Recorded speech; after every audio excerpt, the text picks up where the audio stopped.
आज के वीडियो में आपसे वादा किया था कि केमिस्ट्री का के सब्जेक्ट पर आज जो है हम प्रकाश डालेंगे।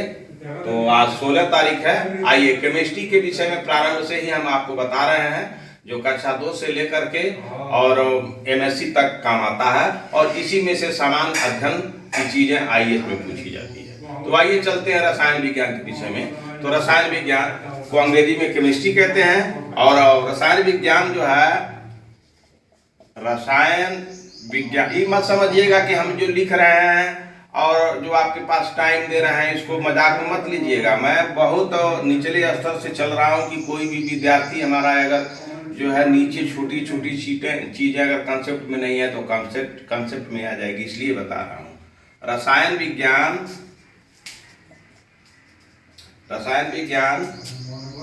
प्राकृतिक विज्ञान की वह शाखा है।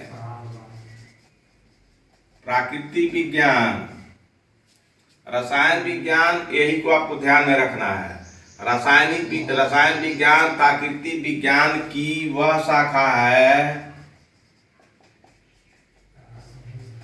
एकदम स्पष्ट है। रसायन विज्ञान प्राकृतिक विज्ञान की वह शाखा है जिसके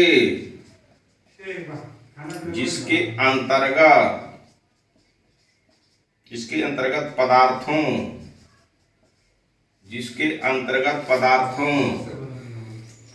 की संरचना, अब यहाँ समझने की बात है, कंसेप्ट क्लियर करने की बात है। जिसके अंतर्गत पदार्थों की संरचना, स्ट्रक्चर,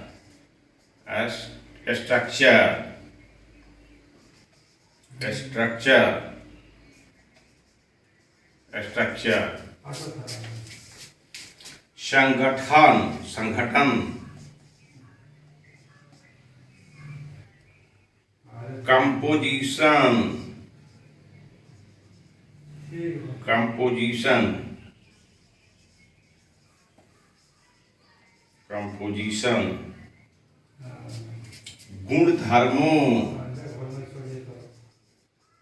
गुणधर्मों, प्रॉपर्टी,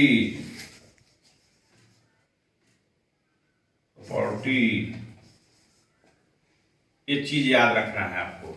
रसायन विज्ञान प्राकृतिक विज्ञान की वह शाखा है जिसके अंतर्गत पदार्थों की संरचना, कोई भी पदार्थ है उसका संरचना कैसे होती है, उसका कंपोजिशन क्या होता है, उस पदार्थ में क्या क्या चीज मिले होते हैं। और जब संरचना पढ़ लीजिएगा और उसका कंपोजिशन पढ़ लीजिएगा तो अब जब संरचना हो गया उसमें क्या क्या मिलावट है, संगठन कैसे हुआ, तो उसके क्या गुण हैं, क्या धर्म है, प्रॉपर्टीज क्या हैं, तथा परस्पर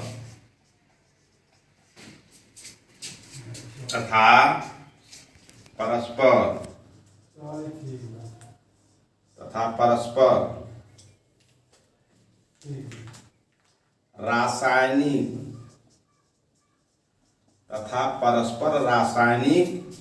अभिक्रियाओं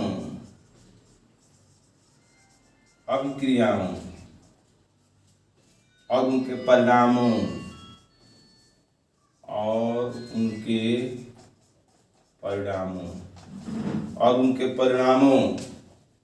का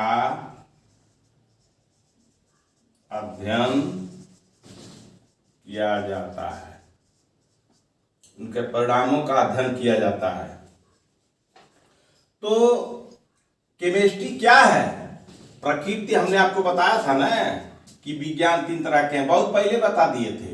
एक होता है प्राकृतिक विज्ञान, याद रखिएगा प्राकृतिक विज्ञान। दूसरा होता है जो है औपचारिक विज्ञान, बहुत पहले पढ़ा दिया था, याद रखिएगा, वीडियो खोलिएगा तो मिलेगा। एक होता है सामाजिक विज्ञान, ये कंसेप्ट मैं आपको बता दिया। इसी प्रकृति में आपको फिजिक्स है, केमिस्ट्री है और बायो है। PCB, P for physics, PHYSICS physics, C पास केमिस्ट्री, केमिस्ट्री और B for biology, B for biology. तो दोनों मिला के क्या हो गया? पीसीबी। पीसीबी प्रकृति विज्ञान के अंतर्गत कौन कौन से विज्ञान आते हैं? तो पीसीबी शॉर्ट फॉर्म है फिजिक्स, केमिस्ट्री, बायोलॉजी। तो उसी प्रकृति के जो है इसी रसायन विज्ञान प्राकृतिक विज्ञान की वह शाखा है। प्रकृति में 3 विज्ञान होते हैं, पीसीबी, फिजिक्स, केमिस्ट्री, बायो। तो प्रकृति विज्ञान की वह शाखा है, एक शाखा तो भौतिक, दूसरा शाखा रसायन और तीसरा शाखा बायोलॉजी। तो रसायन विज्ञान प्राकृतिक विज्ञान की वह शाखा है जिसके अंतर्गत पदार्थों की संरचना कैसे होती है और वो कैसे संगठित होते हैं, उनके गुण क्या होते हैं और मनोगुण वही प्रॉपर्टीज क्या होते हैं, तथा आपस में उनकी रासायनिक अभिक्रिया और उनके परिणामों का अध्ययन किया जाता है। उनकी रासायनिक अभिक्रिया एक होती है क्रिया, यही में एक जो है एक शब्द होता है हिंदी में प्रत्यय और उपसर्ग। प्रत्यय और जो पहले लगा दिए जाते हैं तो धातु आता है। तो ये क्रिया जो है, क्रिया एक धातु है, इसके पहले अ लगा देंगे तो ये अभिक्रिया हो गया। अभिक्रिया यानी कहने का मतलब ये हो गया कि ये अभिक्रिया तो किसी भी जो है क्रिया के विरुद्ध जो क्रिया होती है वो अभिक्रिया हो गई। ऐसे समझिए ना, जैसे ये स्ट्रक्चर बना और उसके अब कई स्ट्रक्चर बने और सब स्ट्रक्चर को एक जगह कर दिए तो दोनों के मूल क्रियाओं में अंतर हो जाएगा, तो उसे धातु कहते हैं। उसे धातु कहते हैं। ठीक है, जो मेन वर्ब होता है उसे धातु कहते हैं, और जब मेन वर्ब के अतिरिक्त दूसरी क्रियाएं होती हैं उसे क्रिया कहते हैं। इतना समझ लीजिए, अब हिंदी में नहीं जाएंगे, आपको समझा दिए। तो ये हो गया जिसके अंतर्गत पदार्थों की संरचना, स्ट्रक्चर, संगठन और प्रॉपर्टीज तथा परस्पर उनके रासायनिक अभिक्रिया जो होती है।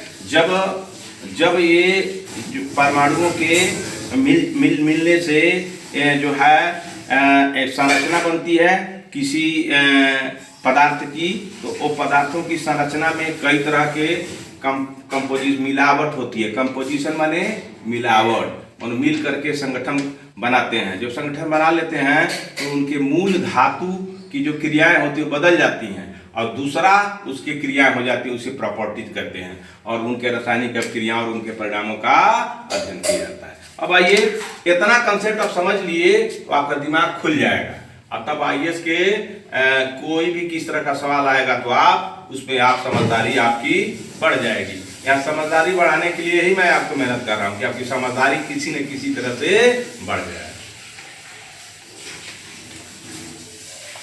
अब आइए, आपको इसी केमिस्ट्री की तरफ, केमिस्ट्री प्राकृतिक विज्ञान का एक ब्रांच है केमिस्ट्री, उसी के क्षेत्र में आगे बढ़ते हैं। 18वीं शताब्दी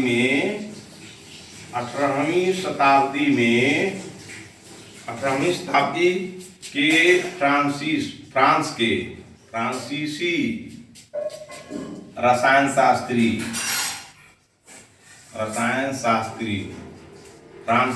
फ्रांस के रसायन शास्त्री एंटवाइन लवाजियर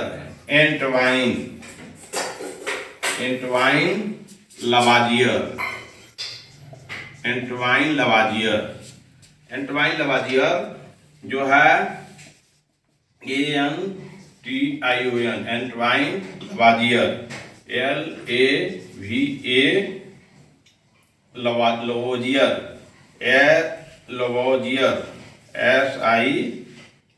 लवोजियर एंटाइन लवाजियर। तो आधुनिक ये भी एक जीएस हो गया कि रसायन शास्त्र का जनक कौन है। तो आधुनिक रसायन विज्ञान आधुनिक रसायन विज्ञान का जनक माना जाता है, जनक माना जाता है, आधुनिक रसायन विज्ञान का जनक माना जाता है। उन्होंने 1778 में लवाजियर ने 1778 में ऑक्सीजन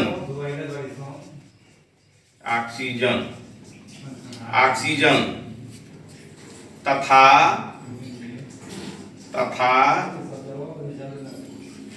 1783 में हाइड्रोजन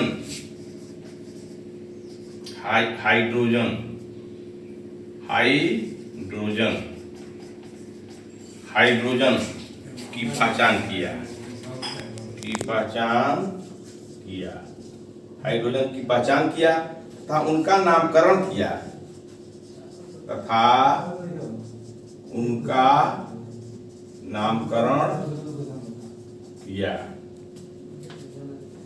उन्होंने लवाजियर ने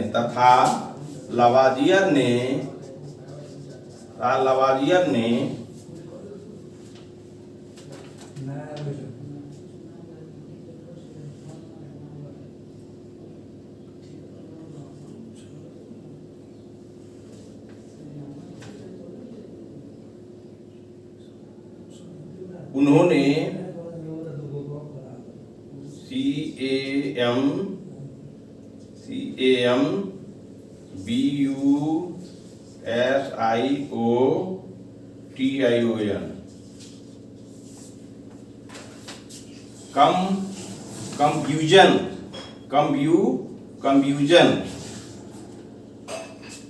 की एक प्रक्रिया होती है, कंफ्यूजन की प्रक्रिया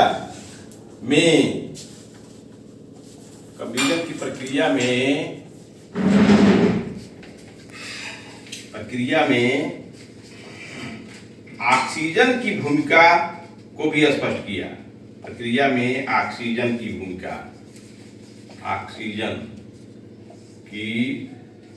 भूमिका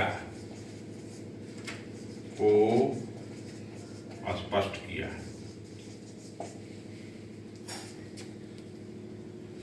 तो आप जान जाइए 18वीं शताब्दी का फ्रांसीसी रसायन शास्त्री, उसका नाम है एंटवाइन लवाजियर। तो ये जीके हो गया। आपको केमिस्ट्री में रसायन शास्त्री था, वो कहाँ का रहने वाला था? फ्रांस का रहने वाला था।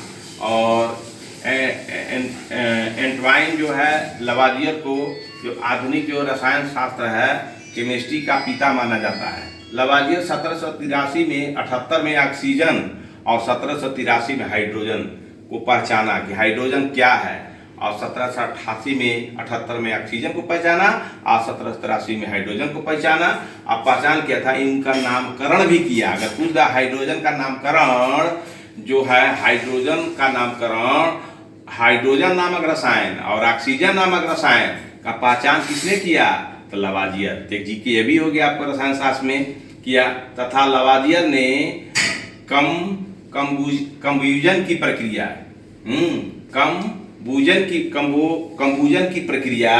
में ऑक्सीजन की भूमिका को स्पष्ट किया। तो ऑक्सीजन की भूमिका को इस प्रक्रिया में लवाजियर ने इस प्रक्रिया में जो ऑक्सीजन का क्या रोल होता है, उसको स्पष्ट कर दिया। तो ये सवाल आपका अच्छा रहा। तो इस सवाल इतने ही पढ़ने में अभी आपको 3-4 सवाल मिल गए कि ऑक्सीजन की खोज किसने किया, कब किया, हाइड्रोजन की खोज किसने किया, कब किया, और रसायन शास्त्र का पिता कौन था? तो ये भी स्पष्ट हो गया, लवाजियर था। तो आइए आगे चलते हैं।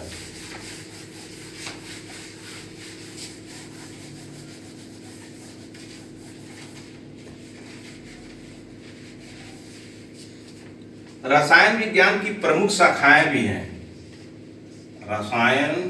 अब तो आपने जान गया रसायन विज्ञान की शाखा के विषय में जानिए। रसायन विज्ञान की प्रमुख शाखा, याद करिएगा, लिखिएगा, प्रमुख शाखाएं। रसायन विज्ञान की प्रमुख शाखाएं। तो major branch of chemistry, major branch of chemistry, major branch of chemistry, major branch of chemistry, major branch of chemistry. तो आइए भौतिक विज्ञान,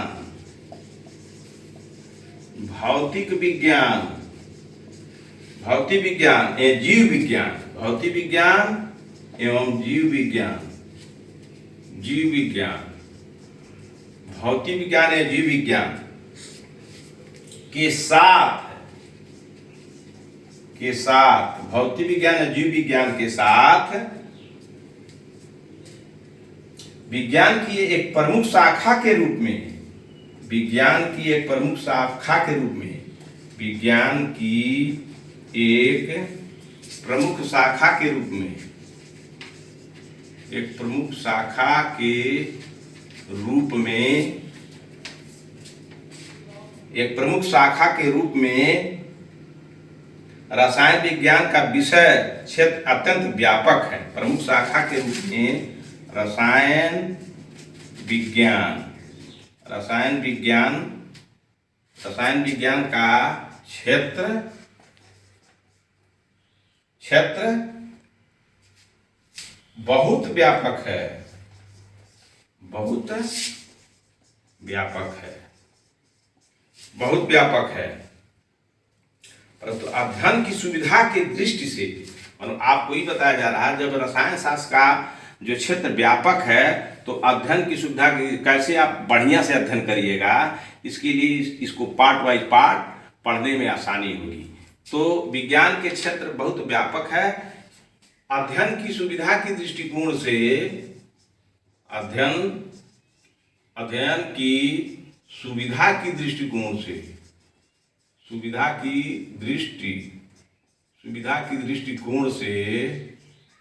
सुविधा की दृष्टिकोण से इसे 5 प्रमुख शाखाओं में बांटा गया है। इसे 5 प्रमुख शाखाओं में बांटा गया है। इसे 5 प्रमुख शाखाओं में बांटा गया है। पुनः अनेक उप शाखाओं बांटा गया है और पुनः उप शाखाओं में भी बांटा गया है। उप शाखाओं में भी बांटा गया है।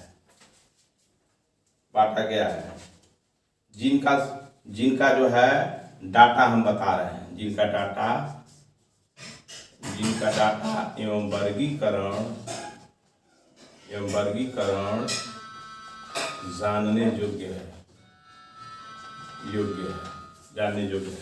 तो जब भौतिक विज्ञान और जीव विज्ञान का तालमेल तो है, लेकिन तालमेल के साथ जो है विज्ञान की एक प्रमुख शाखा के रूप में रसायन विज्ञान का क्षेत्र बहुत व्यापक है।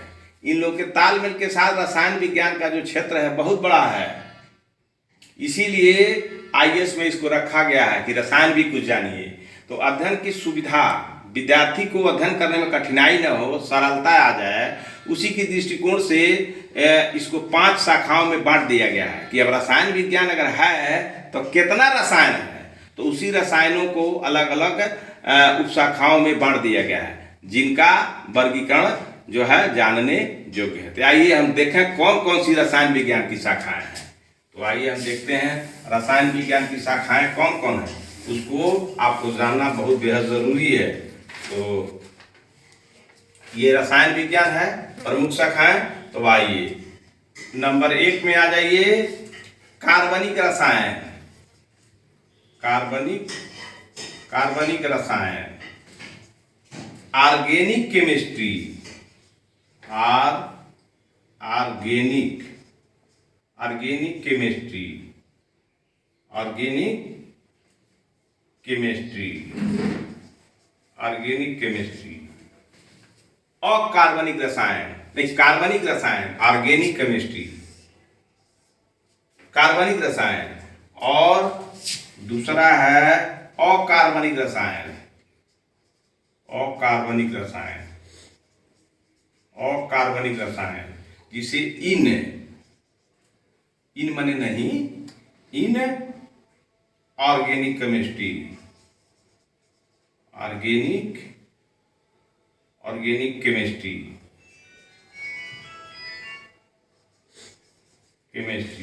Inorganic chemistry. और उसके बाद और केमिस्ट्री क्या है, एक कार्बनिक रसायन है कि अकार्बनिक रसायन है, ऑर्गेनिक केमिस्ट्री, इनऑर्गेनिक केमिस्ट्री। उसके बाद है एनालिटिकल केमिस्ट्री, विश्लेषणात्मक रसायन, विश्लेषणात्मक रसायन, विश्लेषणात्मक रसायन, विश्लेषणात्मक रसायन, एनालिटिकल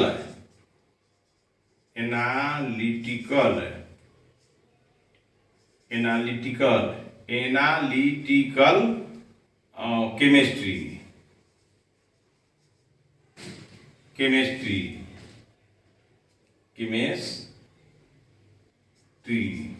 एनालिटिकल केमिस्ट्री। और चौथा है भौतिक रसायन, भौतिक रसायन, फिजिकल केमिस्ट्री,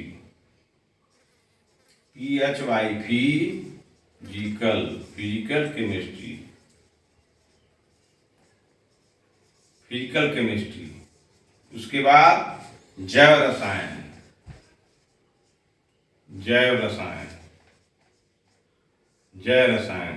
इसको बायो केमिस्ट्री कहते हैं, बायो केमिस्ट्री,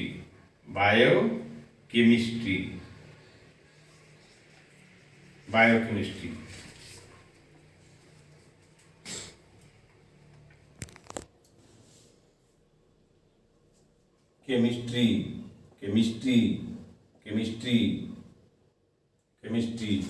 तो ये हो गया कार्बनिक रसायन, अकार्बनिक रसायन, विश्लेषणात्मक रसायन, भौतिक रसायन, जैव रसायन। तो अब कार्बनिक रसायन, अब जब रसायन की प्रमुख शाखा में आए हैं तो कार्बनिक रसायन को पढ़ना है, अकार्बनिक रसायन को पढ़ना है, विश्लेषणात्मक रसायन को पढ़ना है, भौतिक रसायन को पढ़ना है और जैव रसायन को पढ़ना है। याद करने की चीजें यही। आगे चलिएगा तो बीएससी एमएससी में कार्बनिक रसायन अलग हो जाता है, बहुत बड़ी बड़ी किताबें, कार्बनिक रसायन उसके सूत्र अलग अलग हो जाते हैं, विश्लेषण किया जाता है उन रसायनों का कि क्या है यह रसायन, क्या है, कौन रसायन से मिला दिया जाता है, तो नया रसायन क्या बनेगा, कौन पदार्थ बनेगा, उसके गुण धर्म क्या हैं। और भौतिक रसायन, फिजिकल केमिस्ट्री, जो भौतिक जिसका मतलब देखा जा सके प्रैक्टिकली करके। और उसका जैव रसायन, तो कौन जीव में कौन रसायन मिलाया गया तो कौन जीव की उत्पत्ति होती है, यही सब है आपको। तो ये आईएएस के सिलेबस में इसीलिए रसायन विज्ञान को रखा गया है, इससे भी कुछ सवाल पूछे जाएंगे। तो आपको जो है आईएएस बनिएगा तो आपको कोई मूर्ख नहीं बना पाएगा। इसीलिए सामान्य जो है विज्ञान की जानकारी रखना जरूरी है। तो अब आइए आगे चलते हैं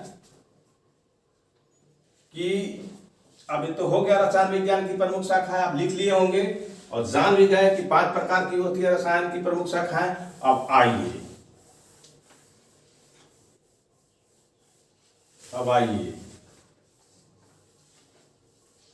कार्बनिक रसायन होता क्या है। कार्बनिक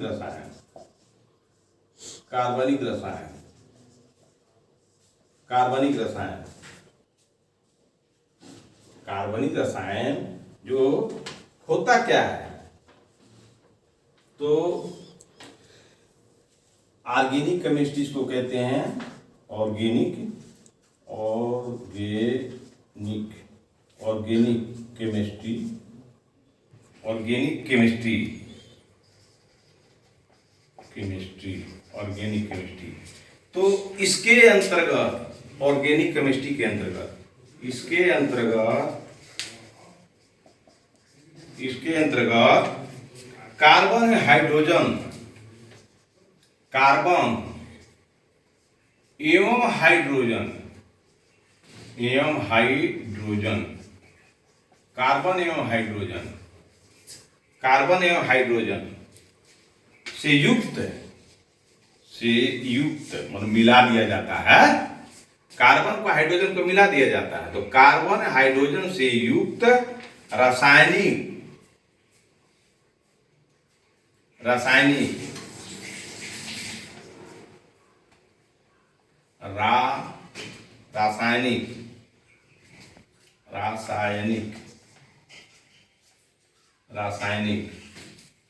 कार्बन हाइड्रोजन से युक्त रासायनिक यौगिक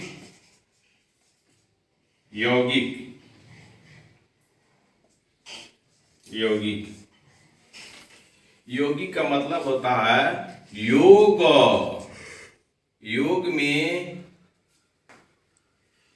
योग में इक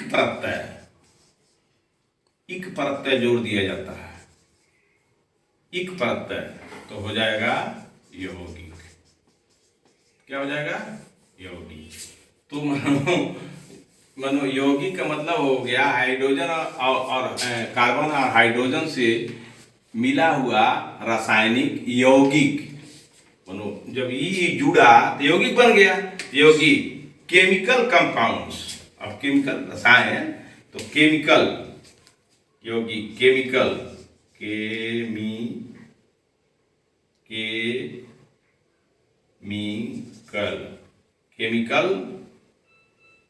कंपाउंड्स, केमिकल कंपाउंड्स अथवा उनके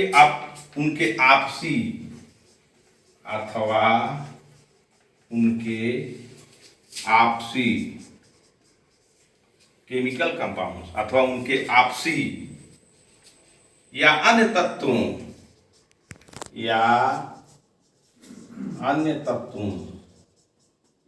तत्वों की क्रिया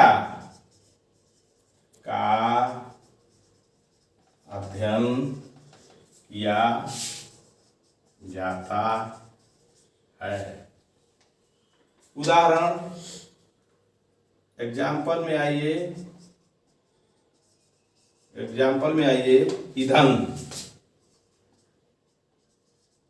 ईंधन, प्लास्टिक, खाद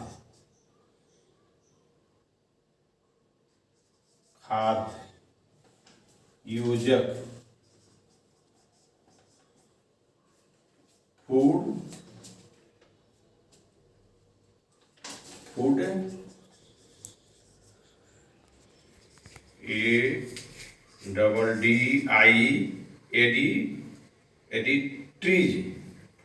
एडिट्रीज, फूड एडिट्रीज। प्रकाश संश्लेषण क्रियाएं, प्रकाश संश्लेषण।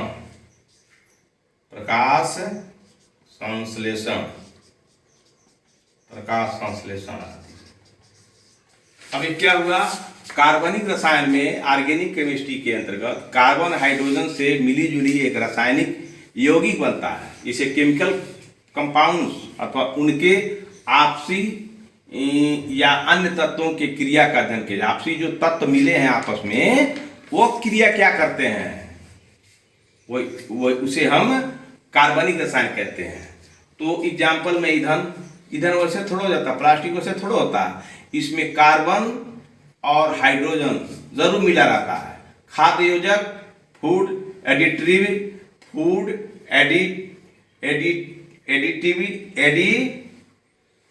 एडिट्रिप्स, प्रकाश संश्लेषण आदि, इस सब में क्या है, मिला रहता है। तो ये उदाहरण है। केवल कार्बन के से ही ये सब नहीं होगा, ईंधन नहीं बनेगा।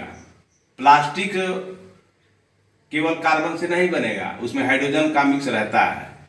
खाद्य योजक में और प्रकाश संश्लेषण आदि में सब में कार्बन हाइड्रोजन का जो मिलाव होता है, तभी यौगिक बनते हैं। यौगिक बनते हैं तो आपको लाभकारी होते हैं। तो ये कार्बनिक रसायन है। अब आइए आगे चलते हैं।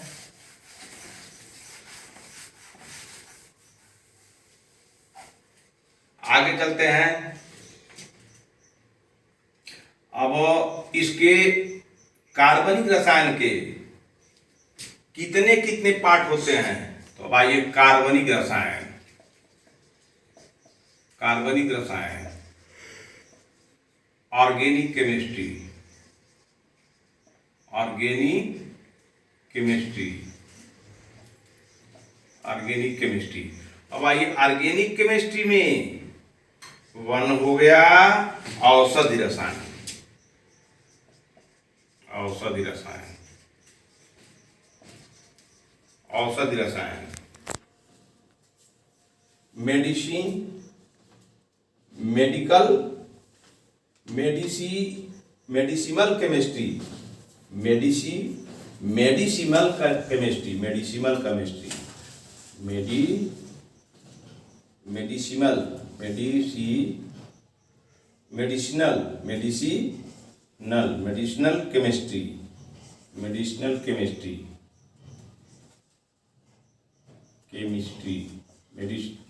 Medicinal chemistry. और दूसरा होता है जो है बहुलक रसायन।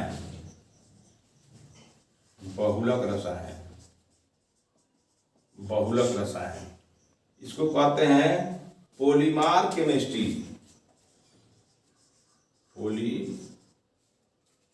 Polymer chemistry, polymer chemistry. तीसरा होता है भौतिक कार्बनिक रसायन। भौतिक कार्बनिक रसायन, भौतिक कार्बनिक रसायन, भौतिक कार्बनिक रसायन। Physical organic chemistry, physical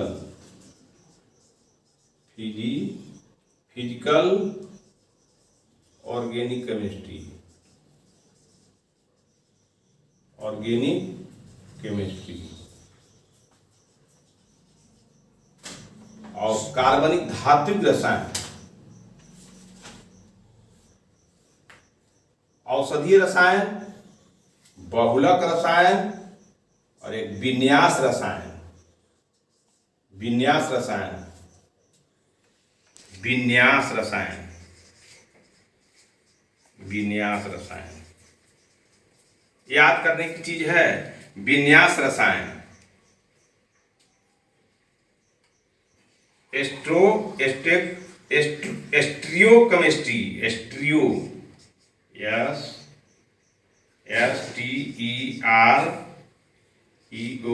STEREO, stereo chemistry,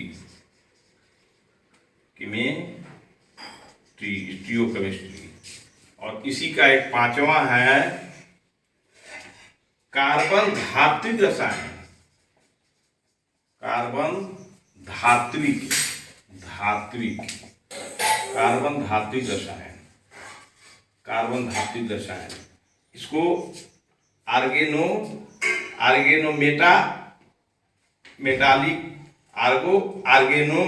chemistry, आर्गेनोमेटालिक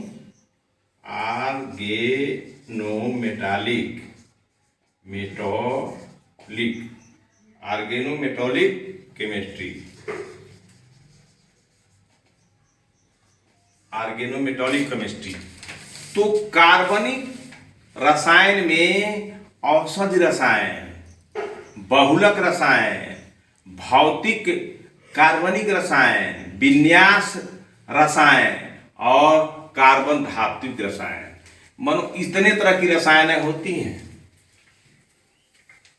कार्बनिक रसायन में।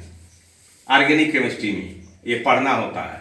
इसी को कार्बनिक रसायन को इंटर में, बीएससी में, आईएससी में, बीएससी में, एमएससी में ये लोग पढ़ते हैं। इसी पर पीएचडी होती है। तो आपको तो पीएचडी करना नहीं है, आपको तो आईएएस में सवाल थोड़ा जनरल जानना है। अगर पूछ दे कि बहुलक रसायन किस केमिस्ट्री का उपब्रांच है, बहुलक रसायन किस केमिस्ट्री के ब्रांच का उपब्रांच है, तो आप कहिएगा कार्बनिक रसायन का जो है उपब्रांच बहुलक रसायन कार्बनिक रसायन का उपब्रांच है। तो आपको कंसेप्ट क्लियर है तभी कहिएगा। तो यही हो गया आईएएस के दृष्टिकोण से कार्बनिक रसायन में औषधि रसायन, रसायनों में अगर कार्बन ना हो तो औषधियां दवाइयां नहीं बन सकती हैं। बहुलक रसायन मानो विभिन्न प्रकार के जहां जरूरत पड़ती है, बहुलक माने बहु धन अलग बराबर बहुलक, तो मानो विभिन्न प्रकार के पोलर से ही पोली बना है, तो मानो विभिन्न प्रकार के रसायनों को ही बहुलक रसायन कहते हैं। अब भौतिक कार्बनिक रसायन, तो भौतिक जो अपने जीवन में प्रतिदिन जो सामान देखते हैं तो उसमें बिना कार्बन के वो सामान बन नहीं सकता, इसलिए उसे भौतिक रसायन कहते हैं। विन्यास रसायन, तो विन्यास रसायन वह रसायन है स्टेरियोकेमिस्ट्री, इसका मतलब विन्यास, मतलब वह रसायन ऐसा है यह केवल इतने ही अध्ययन करता है कि रसायनों को थोड़ा थोड़ा तोड़ दीजिए, तोड़ करके और उसको दूसरे संगठन, दूसरे स्ट्रक्चर और दूसरे गुणधर्मों में मिला दिया जाता है, तो वह विन्यास रसायन हो गया।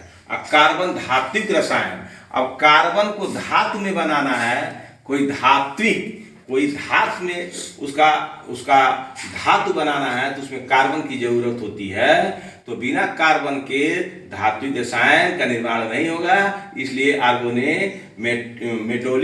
ऑर्गेनोमेटोलिक केमिस्ट्री इसको कहा जाता है। तो कार्बन रसायन में इतने ब्रांचेज हैं, तो कौन कौन है? औषधि है, औषध रसायन, बहुलक रसायन, भौतिक कार्बनिक रसायन, विन्यास रसायन, कार्बन धात्विक रसायन, इतने हो गए।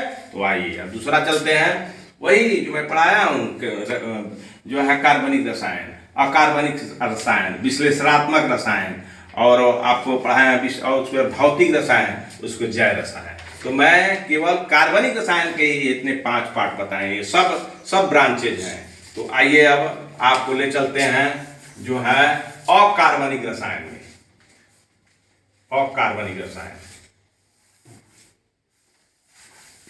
अकार्बनिक रसायन, अकार्बनिक रसायन दूसरा मुख्य है, दूसरा में ये मुख्य कहिए इसे अकार्बनिक रसायन, अकार्बनिक रसायन, अकार्बनिक रसायन, अकार्बनिक रसायन। तो पहला क्या है अकार्बनिक रसायन में? जैव अकार्बनिक रसायन, जैव अकार्बनिक रसायन, जैव अकार्बनिक रसायन, ये अकार्बनिक रसायन, जैव अकार्बनिक रसायन। इनऑर्गेनिक केमिस्ट्री में आप पढ़ेंगे बायो इनऑर्गेनिक केमिस्ट्री, बायो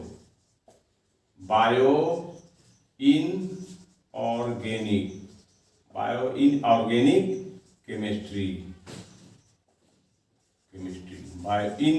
अकार्बनिक रसायन, जैव अकार्बनिक रसायन, जैव अकार्बनिक रसायन, जैव माने जीव, बायो से जीवन बनता है, और इनऑर्गेनिक केमिस्ट्री, तो इनमें मतलब अकार्बनिक मतलब कार्बन नहीं होते हैं, तो उस सबके विषय में बताता है। तो अब आइए दूसरा है भू रसायन, भू रसायन, भू रसायन। तो भू रसायन तो इसको कहते हैं जियो केमिस्ट्री, जियो केमिस्ट्री, जियो केमिस्ट्री, जियो केमिस्ट्री। भू रसायन जियो केमिस्ट्री का मतलब ये हो गया जो भूमि है, यह भूमि कैसे बनी है, उसमें कौन कौन रसायन मिले हैं, तो ये भौतिक भूमि हो गया है। इसके विषय में स्टडी करना है। अब आइए नाभिकीय रसायन, नाभिकीय रसायन, nuclear chemistry, nuclear chemistry, nuclear chemistry, nuclear chemistry, nuclear chemistry. तो नाभिकीय रसायन ये भी जो है अकार्बनिक रसायन है। अगर पूछ दे भू रसायन जो है रसायन विज्ञान की किस शाखा के अंतर्गत आता है, तो आप रटते रहिएगा, समझिएगा तब ना आएगा। तो भू रसायन, अकार्बनिक रसायन, जैव अकार्बनिक रसायन, जैव अकार्बनिक रसायन, जो है न्यूक्लियर, नाभिकीय रसायन, नाभिकीय रसायन ये क्या है?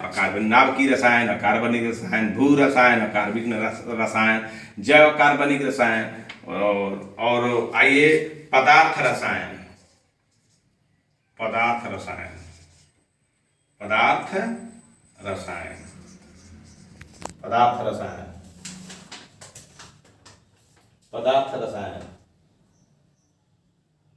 पदार्थ रसायन। तो पदार्थ रसायन तो इसको कहते हैं material chemistry, material chemistry, material chemistry,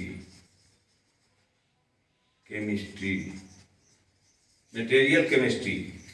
पदार्थ कैसे बनते हैं, कौन कौन रसायन को मिलाते हैं तो ये भौतिक पदार्थ बनते हैं, इसी को पदार्थ रसायन। तो यह कार्बनिक रसायन है, पदार्थ मटेरियल रसायन। और उसके बाद संश्लिष्ट अकार्बनिक रसायन, संश्लिष्ट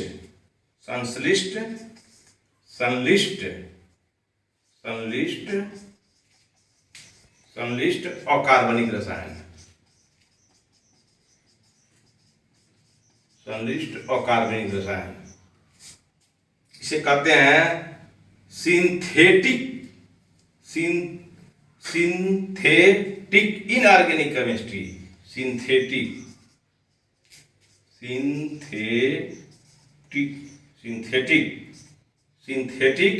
इनऑर्गेनिक केमिस्ट्री, इनऑर्गेनिक केमिस्ट्री हो गया, सिंथेटिक इनऑर्गेनिक केमिस्ट्री। तो ये अकार्बनिक रसायन है। तो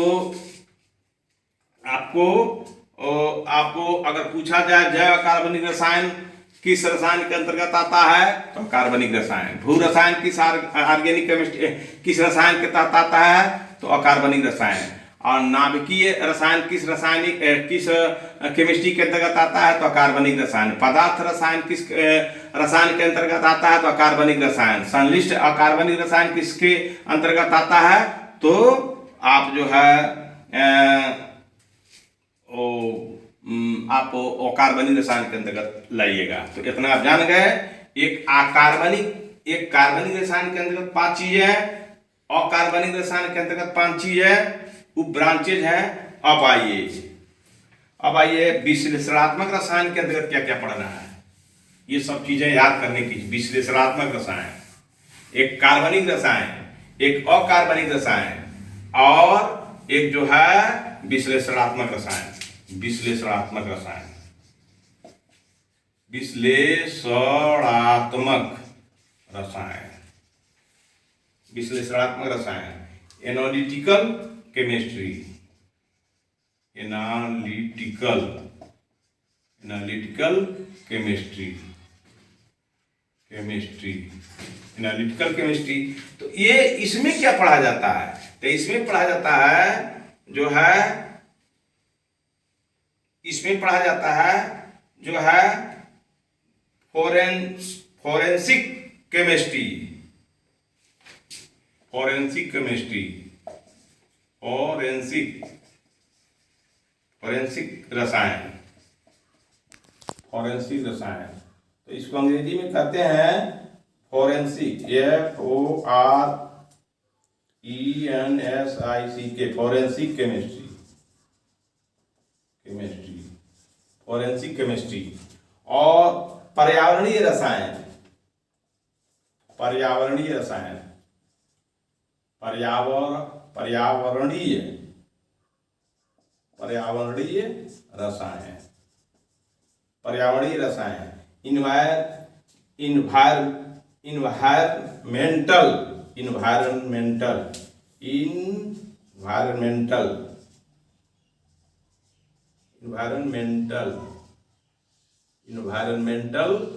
केमिस्ट्री,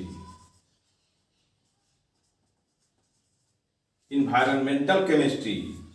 इसके अंतर्गत क्या क्या पढ़ा जाता भाई कि इन्वायरमेंट में कौन कौन से रसायन मिले हैं, तो एक वातावरण अच्छा बना है, और कौन कौन से दूषित रसायन मिल जाएंगे तो वातावरण खराब हो जाएगा।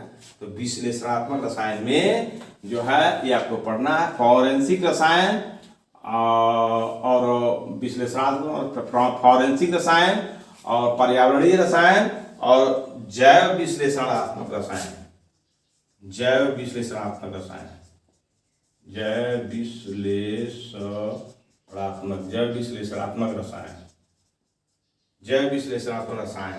बायो एनालिटिकल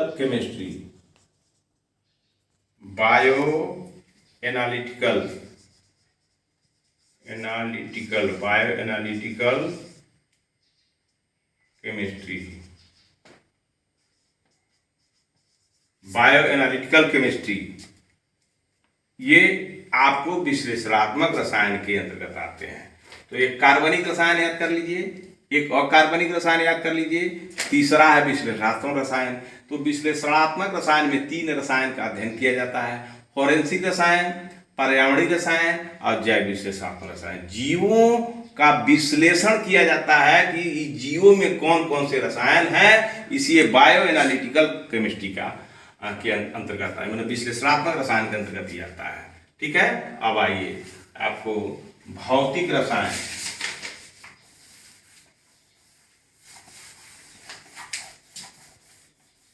भौतिक रसायन ये तीसरा है, चौथा है भौतिक रसायन,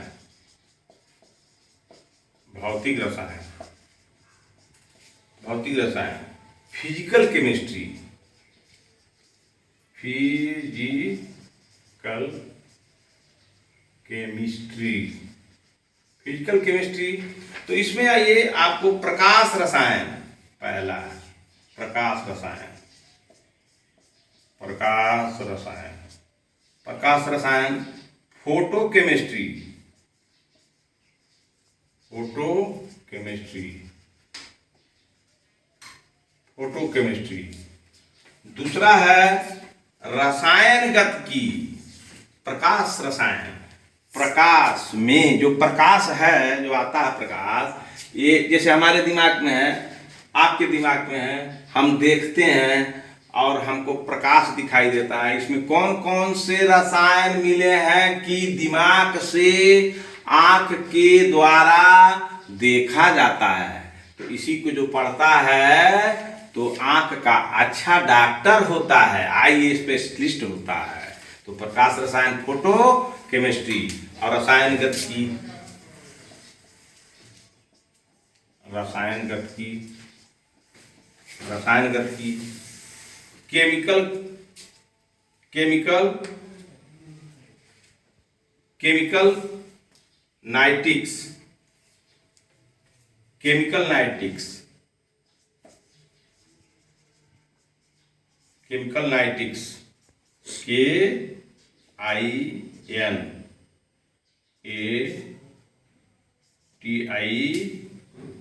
chemical kinetics, serious, chemical kinetics, chemical kinetics, रसायन गतिकी।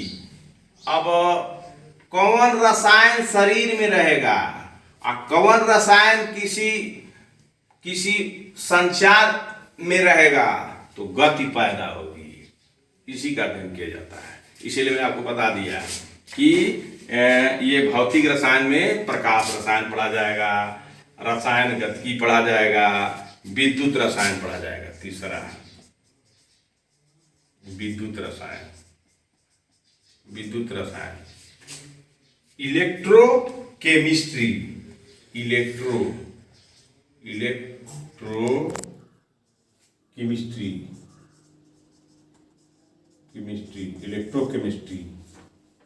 इलेक्ट्रोकेमिस्ट्री और उसके तापीय रसायन, 1 2 3 4, 1 2 3 4 तापीय रसायन,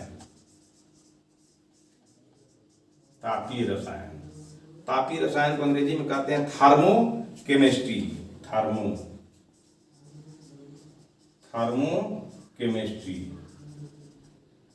थर्मोकेमिस्ट्री हो गया तापीय रसायन। ताप में क्या क्या चीज मिले होते हैं, कौन कौन रसायन मिले होते हैं कि ताप का जन्म होता है। अब विद्युत में कौन कौन सा रसायन मिलते हैं तो विद्युत का जन्म हो जाता है। कौन कौन रसायन मिलते हैं तो गति पैदा हो जाती है। कौन कौन सा रसायन मिलते हैं तो जो है आपका प्रकाश का जन्म हो जाता है। ठीक है, तो ये सब आपको जानना जरूरी है। तो भौतिक रसायन, तो भौतिक फिजिकल रसायन में आप पूछ रहे प्रकाश रसायन कौन कौन रसायन का ब्रांच है, उप ब्रांच है, तो आप भौतिक रसायन कहिएगा। रसायनगत की कौन वह है तो सब याद रहे, विद्युत रसायन, तापीय रसायन, प्रकाश रसायन, ये भौतिक रसायन की का ही ब्रांच है। अब आइए क्वांटम रसायन, क्वांटम रसायन ये क्वांटम केमिस्ट्री,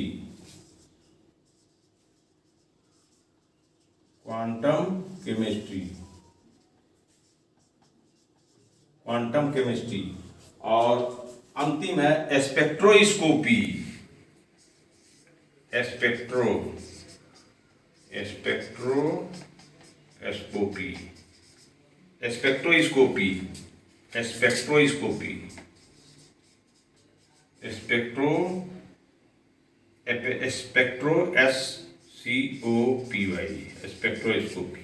तो ये भौतिक रसायन की चीजें हो गई, तो आपको जानना बहुत जरूरी है। और याद रखने की चीज है कि प्रकाश रसायन, प्रकाश और गतिकी और विद्युत और तापी, क्वांटम और स्पेक्ट्रो, ये सब भौतिक रसायन की चीज है। इसी क्वांटम में आपके न्यूट्रॉन प्रोटॉन का जो है नाभिक में रहते हैं, क्वांटम बताता है। तो जाने रहेगा तभी ना। तो यही आपको क्रॉस क्वेश्चन कर दिया जाए कि न्यूट्रॉन प्रोटॉन का अध्ययन किसमें होता है, तो क्वांटम रसायन में होता है। तो यही क्लियर हो गया। अब ये भौतिक रसायन, अब जैव रसायन के विषय में जान जाइए। जैव रसायन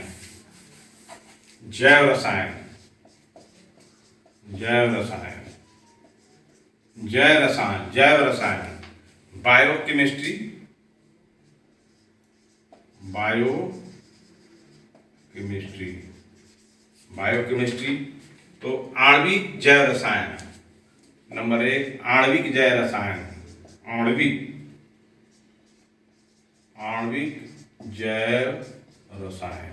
जैव रसायन इसको कहते हैं मोलिकुलर बायोकेमिस्ट्री। मोलिकुलर, कोई मोलिकुलर, कण, अणु, तो मोलिकुलर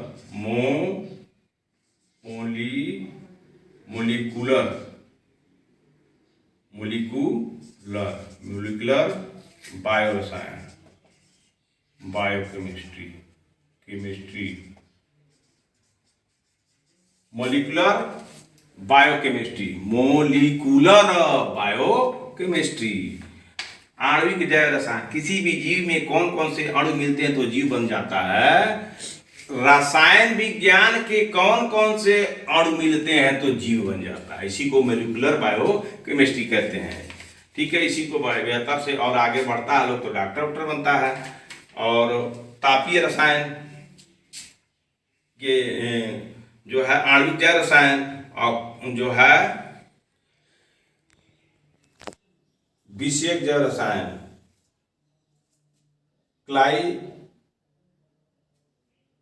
कोण विषयक जैव रसायन, कोण विषयक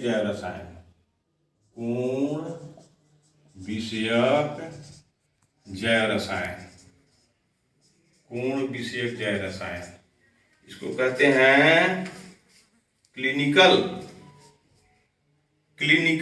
बायोकेमिस्ट्री, क्लिनिकल बायोरसायन, बायोकेमिस्ट्री। Chemistry, chemistry. और उसके बाद एंजाइमोलॉजी,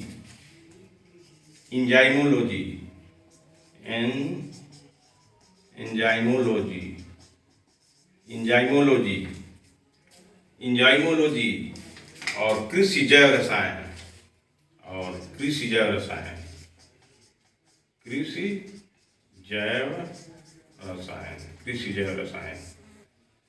रसायन,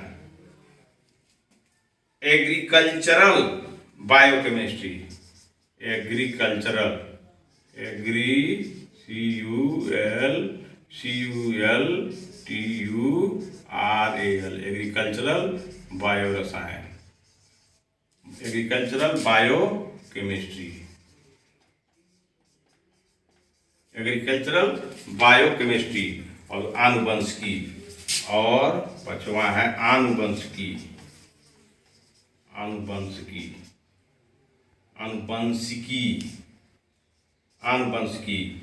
जेनेटिक्स,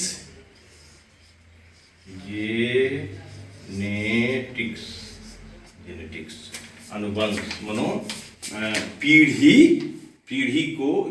जैव रसायन में पीढ़ी का भी अध्ययन किया जाता है कि कौन पीढ़ी का यह जीव है, उसे जेनेटिक कहते हैं। तो अब आ जाइए, हमने आपको रसायन विज्ञान किसे कहते हैं और रसायन विज्ञान के मुख्य ब्रांचेज कितने हैं और उन मुख्य ब्रांचों के सब ब्रांचेज कितने हैं, इस पर हमने प्रकाश डाल दिया। और इस पर हम लोग अलग कल से व्याख्या करेंगे। अकार्बनिक क्या है, विश्लेषणात्मक क्या है, जैव क्या है, भौतिकी क्या है, इस पर हम लोग कल से बहस करेंगे। लेकिन इतना रट लीजिएगा, रटे रहिएगा तो आपको दिमाग में सेटिंग करेगा। तो आइए, हम लोग क्या पढ़े हैं, हम लोग रसायन विज्ञान पढ़े हैं। रसायन विज्ञान का जनक लवाइजर है और इसके विषय में आप जान गए हैं। और यह क्या कहा है, रसायन विज्ञान क्या कहता है, क्या जानना चाहता है। तो प्राकृतिक विज्ञान का एक ब्रांच है, वह रसायन विज्ञान के नाम से जाना जाता है, जिसके अंतर्गत किसी भी पदार्थ, कोई पदार्थ है, जैसे मान लीजिए आलू है, आलू जो आप खाते हैं ना, आलू एक पदार्थ हो गया। आलू है जो खेत में उगता है, तो आलू है तो किसी भी पदार्थ। अब इसकी संरचना कैसे हुई आलू की, इसके संरचना कैसे आलू बना, तो संरचना। और जब संरचना हुआ तो इसमें कौन कौन से रसायन मिले हैं, कौन से रसायन है इसमें, आलू में रसायन है, तो संरचना। और जब रसायन मिले हैं, संरचना हो गया, संगठन हो गया, तो इसके गुण क्या है, धर्म क्या है, ये अपना क्या काम करेगा। इसीलिए जब अच्छे आप केमिस्ट्री, रसायन और केमिस्ट्री पढ़े रहिएगा, मतलब रसायन और फिजिक्स पढ़े रहिएगा, तो जीव को पकड़ लीजिएगा। तो आप जब पढ़िएगा, तो आप जब डॉक्टरी में जाइएगा, मेडिसिन में जाइएगा, तो आईएएस में भी अगर आप आईएएस बन गए, कलेक्टर बन गए, अगर किसी हॉस्पिटल पर छापा मारे और अगर कोई डॉक्टर दवा दे दिया, उसको खाने पीने का तौर तरीका नहीं बताया, क्या खाना है क्या नहीं खाना है, तो आप पढ़े रहिएगा तो कहिएगा ना। जैसे चीनी का मरीज है, और चीनी का मरीज है, डॉक्टर ने क्या किया, जो है सब दवाई लिख दिया, और उससे पूछने पर अगर आप कलेक्टर से पूछ रहे हैं कि क्या क्या खाना चाहिए, डॉक्टर साहब क्या क्या बताए हैं, तो बोल दे कि हमको आलू सब खाना चाहिए, तो आप पकड़ सकते हैं, कहा डॉक्टर साहब क्या कर रहे हैं, इसमें तो चीनी है, तो क्यों इसको कहें, इसलिए चीनी की रसायन इसमें मिली हुई है, इसीलिए कलेक्टर को पढ़ने की इसकी जानकारी होनी चाहिए, इसीलिए कलेक्टर को इसकी जानकारी होनी चाहिए। तो यह आलू है, इसका संरचना में कौन रसायन मिले, इसका गुण क्या है, और ये गुण माने इसका महत्व क्या है, तो इसकी विषय में यह बताता है। तो यह रसायन विज्ञान किसी भी पदार्थ के संरचना, उसके संगठन और उसके गुणधर्मों और रासायनिक अभिक्रियाओं और उनके परिणामों का अध्ययन करता है। किसी भी पदार्थ के संरचना, संगठन, उसके गुणधर्मों तथा रासायनिक अभिक्रियाओं और उनके परिणाम। रासायनिक जो अभिक्रिया होते हैं, उसका परिणाम क्या होगा, तो उसके विषय में बताता है। एक बताता है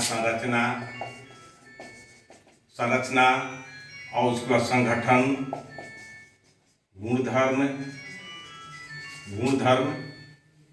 गुणधर्म और अभिक्रिया अभिक्रिया और परिणाम, इतना याद करिएगा। तो यही रसायन विज्ञान संरचना, संगठन, गुणधर्म, अभिक्रिया और परिणाम के विषय में जो चर्चा करता है, जो ज्ञान देता है, वही रसायन विज्ञान है। संरचना, संगठन, गुणधर्म और अभिक्रिया और परिणाम। संरचना, संगठन, गुणधर्म, अभिक्रिया और क्या परिणाम, इसकी चर्चा 5 बिंदुओं की जो चर्चा करता है, ज्ञान देता है, बताता है रसायन शास्त्र। ठीक है, आज का वीडियो में यही खत्म करते हैं और सभी लोग से यही मेरा आग्रह है कि मेरे इस एनर्जी का फायदा उठाइएगा। एनर्जी पढ़ भी रहे हैं, एनर्जी का रसायन पहलू पढ़ रहे हैं और एनर्जी का भौतिक पहलू पहले पढ़ लिए हैं, तो एनर्जी का रसायन पहलू पढ़ रहे हैं। ठीक है, थैंक यू, धन्यवाद। याद करिएगा, आगे हम अकार्बनिक रसायन किसे कहते हैं बताएंगे।